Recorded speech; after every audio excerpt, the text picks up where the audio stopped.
What's up, Hammerheads? Welcome back. Going to be doing a quick episode today. This will be a smoke breaks. We're going to be doing bacon in the smoker with a barbecue rub on it and then maple syrup. So it's technically candied bacon. Let's get started. Okay, so smoker. Let's turn this sucker on. If anybody doesn't know about these Traeger smokers, just go buy one. They're the best. Maybe not the best, whatever. They're really, really, really good. So we're going to crank this sucker up to 250 degrees. Press the dial. Ignite. Says it's igniting. My phone will get an alert when this thing's hot. And we'll throw the bacon on. Okay, so what we have here is some local smoked bacon. This is from a local butcher shop, Milkhouse Meats. If you're in the Beaver County area, check them out. They're not too far out of New Brighton, headed towards Elwood, I guess. But this is some seriously good stuff. If you can, buy your meat local, buy it fresh. This stuff was literally like smoked days ago. Now we're gonna cook it in a smoker. But I highly suggest buying local, fresh meats. You're not gonna regret it. It's cheaper and it's a far better quality meat. So let's get this stuff in there. Oh, gotta scrape her a little bit first. Now, I've said this before, and I'll say it again. I don't clean my smoker too often. Some of you out there might think it's disgusting. But that's just flavor, baby. So, that's pretty good. Let's get this stuff in there. Now, we want to put it in the middle of the smoker for right now. Try to keep it away from any hot spots. If you know your own smoker, you know where the hot spots are. So this junk in here. We could let this go for about 30 minutes right off the rip, and then we'll probably put our rub on it here in a few minutes. You don't want to put the rub on too early because it's just gonna burn. So get all this in there.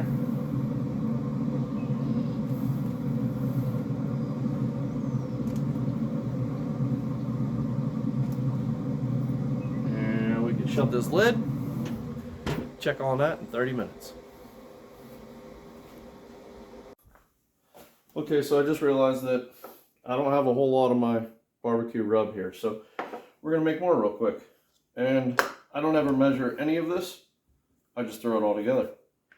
White sugar, about that much.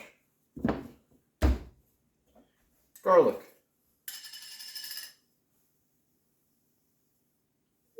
about that much.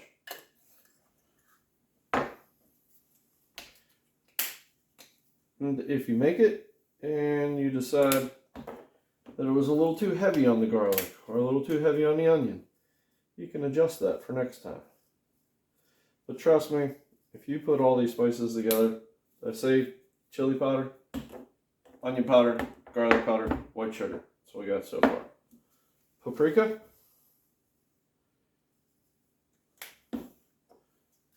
cumin.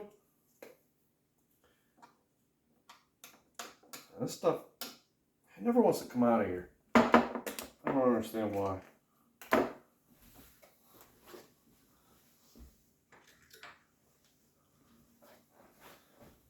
Got a little measuring spoon.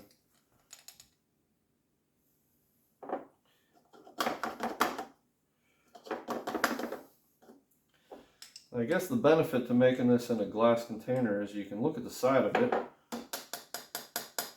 and kind of tell your ratio.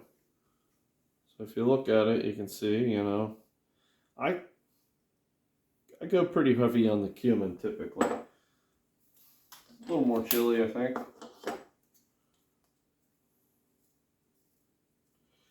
You can go pretty heavy on the chili powder. Something like that. Salt and pepper.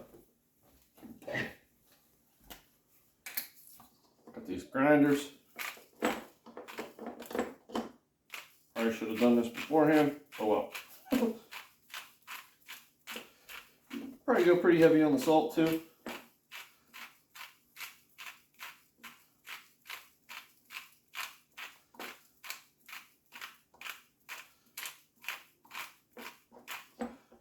What are they looking like? Keep going.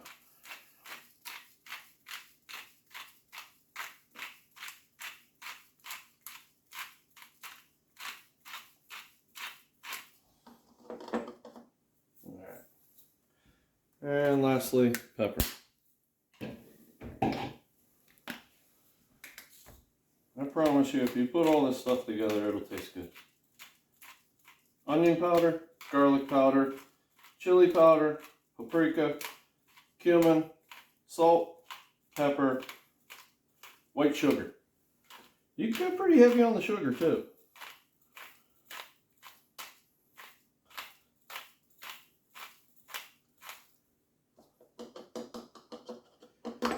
This is a basic rub that you can put on really anything.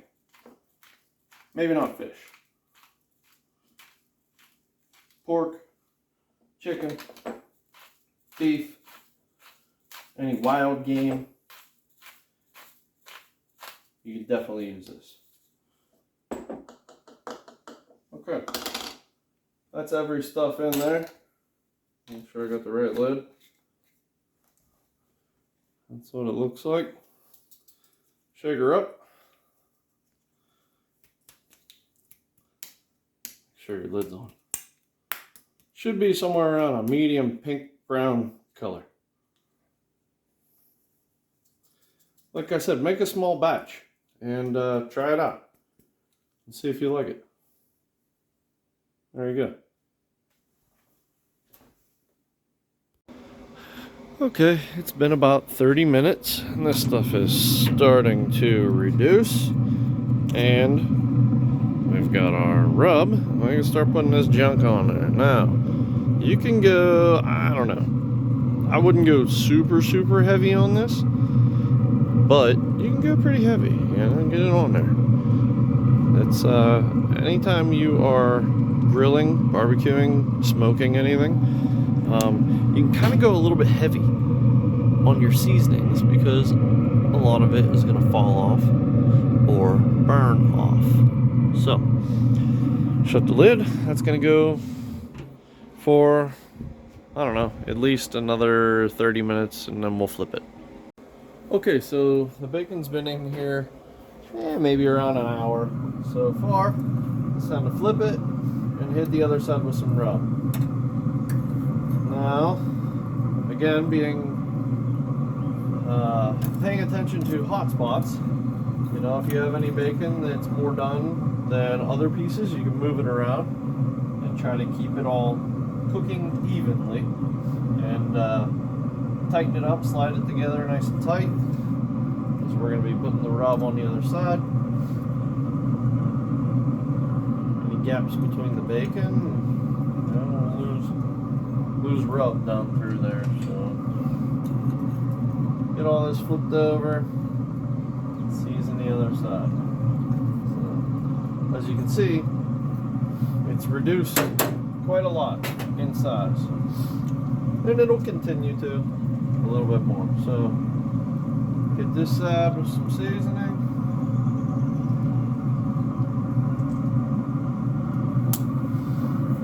Shut the lid. See ya in a half hour. Key time to check in again.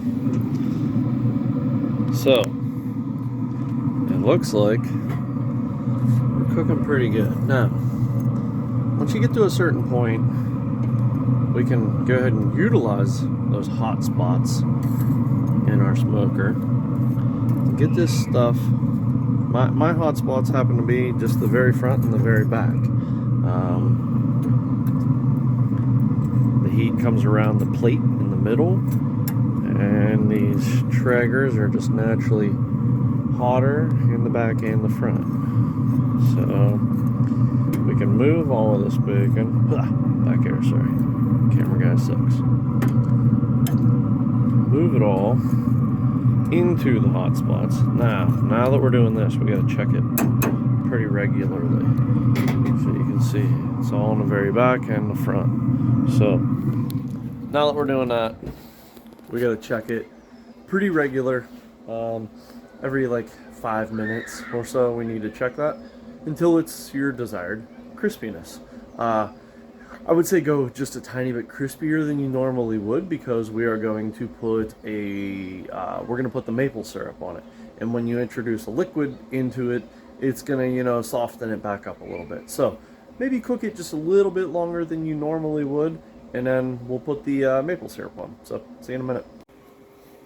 So it's been a few minutes, and the bacon is to our desired crispiness. Now, time for the maple syrup. I put a little bit of warm water in here just to cut this maple syrup a little bit, make it a little thinner, a little easier to baste on. Little silicone brush here. Do not, for the love of God, put Mrs. Butterworth's on here. Do not go to Walmart and buy some trash syrup. Go to a local fruit market, some sort of local small store where they carry good, real, legit, local, handmade maple syrup. You will not regret it. If you put trash syrup on here, processed maple garbage, or something that is what do you call it? What's the trash sugar that they put in everything? Corn syrup. If you buy some corn syrup junk, you're gonna regret it. Go get some legit, real maple syrup. Luckily, here in Beaver County, we have the Maple Syrup Festival. I went to the Beaver County Fruit Market, and I got this maple syrup, all from trees right here in Beaver County. So, baste it, flip it, baste it. Now, I've already reduced temperature to 200 degrees. So, this is just going to chill out in here until this syrup tightens a bit. Tightens is just another word for thicken. When we're talking about cooking, a syrup, a roux, any sort of sauce will tighten with heat. So, that's all good. Pull it off there in like 2-3 minutes.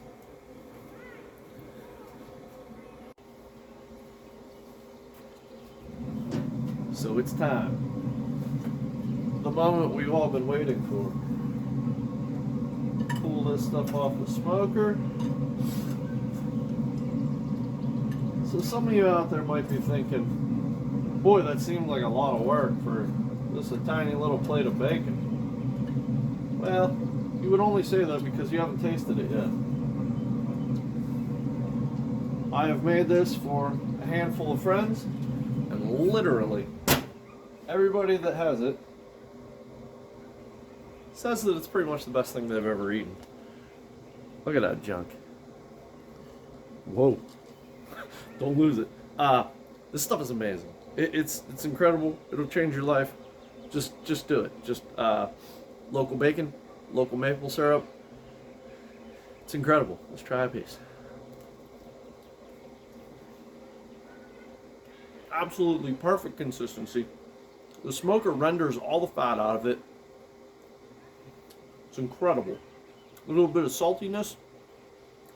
All the spices give you a nice balance. You get the maple syrup up front. It's freaking awesome. This is like my favorite thing, or the favorite thing I make of my wife's. My wife's favorite thing I make.